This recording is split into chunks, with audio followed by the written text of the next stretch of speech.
السلام علیکم ورحمۃ اللہ وبرکاتہ۔ اعوذ باللہ من الشیطان الرجیم، بسم اللہ الرحمن الرحیم۔ محترم سامعین، میں امید کرتا ہوں آپ سب خیریت سے ہوں گے۔ مصیبت زدہ کو دیکھ کر یہ دعا پڑھیں۔ حضرت عبداللہ بن عمر رضی اللہ تعالیٰ عنہ کہتے ہیں کہ رسول اللہ صلی اللہ علیہ وسلم نے فرمایا، جب کوئی شخص اچانک کسی کو بلا یا مصیبت میں مبتلا دیکھے تو یہ دعا پڑھے: الحمدللہ الذی عافانی مما ابتلاک بہ وفضلنی علی کثیر ممن خلق تفضیلا۔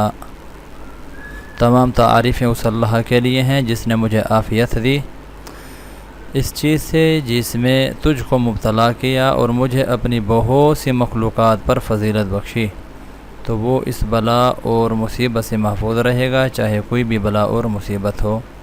سنن ابن ماجہ کے اندر حدیث نمبر 3892 ہے۔ محترم سامعین، میں امید کرتا ہوں انشاءاللہ العزیز آپ بھی کسی کو بھی مصیبت میں مبتلا دیکھ کر اس دعا کا ضرور اہتمام فرمائیں گے۔